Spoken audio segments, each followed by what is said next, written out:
This is Federalist 42, and we're looking at paragraph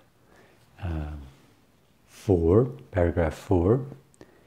The power to define and punish piracies and felonies committed on the high seas and offenses against the law of nations belongs with equal propriety to the general government. Again, general government means the federal government, and is a still greater improvement on the Articles of Confederation. Remember in part 1 I said he constantly compares the Constitution to the Articles of Confederation in this paper, because he says either things are not clear there or have not been written well, mistakes will be made, so we cannot continue under the Articles of Confederation. These articles contain no provision for the case of offenses against the law of nations, and consequently leave it in the power of any discrete member to embroil the Confederacy with foreign nations. In other words, law of nations like international law of the time. It says if we leave things the way they are, the way the Articles of Confederation tells us to proceed, sooner or later every state is going to have problems with one of the nations of the world, and that's going to hurt us. Because who knows, maybe one of the nations that feel like they've been dealt badly, they might come and start a war.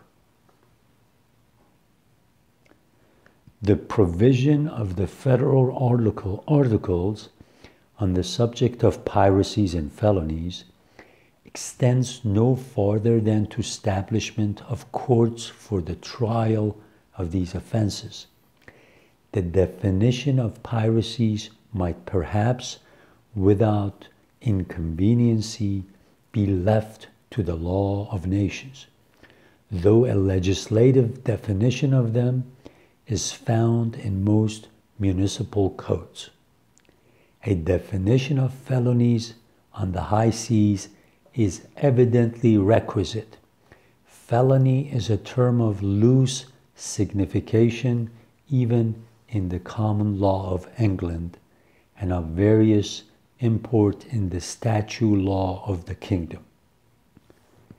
Okay, the common law of England was being followed in most of the states, according to the historian J.R. Pohl. And he said, but a long time ago, for felonies were usually punishable by death a lot of times. But he says over the years it changed, and the problem was that in different states people would commit felonies and they would get punished differently. And statute law are the laws that are passed by the state legislatures or by Congress, things like that. So some states were following the common law of England even after the Revolution, unless there was a statute law passed. So this created a lot of confusion. Felony was defined differently in different states. So he says, look, we cannot have a good union when things are defined differently, when laws are defined differently in different states. That doesn't give people a lot of trust. Okay, I'll continue reading. But neither the common nor the statute law of that or of any other nation ought to be a standard for the proceedings of this, unless previously made its own by legislative adoption. The meaning of the term as defined in the codes of the several states would be as impracticable as the former would be a dishonorable and illegitimate guide. It is not precisely the same in any two of the states, and varies in each with every revision of its criminal laws. For the sake of certainty and uniformity, therefore, the power of defining felonies in this case was in every respect necessary and proper.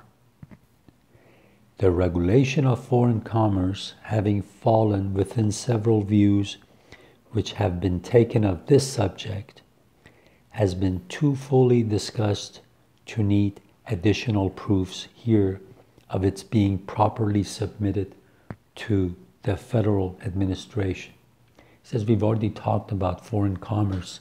Hamilton had already written about it. So he says we know that it has to be regulated by one place, by one authority, and that should be the federal government. It were doubtless to be wished that the power of prohibiting the importation of slaves had not been postponed until the year 1808, or rather that it had been suffered to have immediate operation. But it is not difficult to account either for this restriction on the general government or for the manner in which the whole clause is expressed. It ought to be considered as a great point gained in favor of humanity that a period of 20 years may terminate forever within these states a traffic which has so long and so loudly upbraided the barbarism of modern policy, that within that period it will receive a considerable disgorgement from the federal government and may be totally abolished by concurrence of the few states which continue the unnatural traffic in the prohibitory example which has been given by so great a majority of the Union. Happy would it be for the unfortunate Africans if an equal prospect lay before them of being redeemed from the oppressions of their European brethren. This is one of those paragraphs that Madison ever comes to write about how deep in his heart he felt about slavery. However, remember that he himself had slaves. Thomas Jefferson had slaves. A lot of the founders did. So it was really, really difficult for them to work through it. And since I'm just reading these papers, I'm not going to philosophize too much about it. Maybe at another time I'll talk about it. But a lot of these founders were actually hoping that at some future time, the issue of slavery would be worked out, that they would not have slaves in the United States. However, a vast majority of them, vast majority of them, could never see blacks and whites living together. So their idea was, if at some time in the future these slaves and enslaved people were freed, they would be sent, colonized other parts of the world. They would never accept them living side by side with whites. So he says, in all fairness, we had to create a union. The northern states, the middle states, the southern states had to unite. The southern states would never have come into the union if we told them they could not have slavery. So we had to, in a way, work this out. So the first thing that we could do, we could say that you cannot import slaves. But the southern states said, no, the only way we're going to let you do that is if you give us, let's say, 20 years.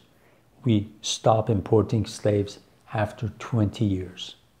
And one of the reasons was that according to historians like Virginia and South Carolina at some time had decided to stop importing enslaved people, was because they had so many enslaved people, that they already were scared. The population of the enslaved people was much higher than the population of the free people there, the whites. So it wasn't because of humanity that they were doing this. It was mostly because they were afraid that the numbers were getting to be so large, the number of enslaved people, that it was going to be causing maybe insurrections. And that's why they accepted this non-importation clause. Otherwise, they probably would not have done so.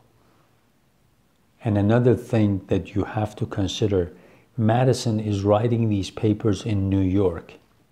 Now, I'm doubtful that he would have used this language had he known that the paper was going to be printed the next day in Virginia, in his own state, where there were lots of slaves. So just keep that in mind. But at least it's one of those few times that he talks about how horrible the system is and what a horrible thing they're doing to these African captives. And it's done by Europeans. Okay, we'll continue here in the next video.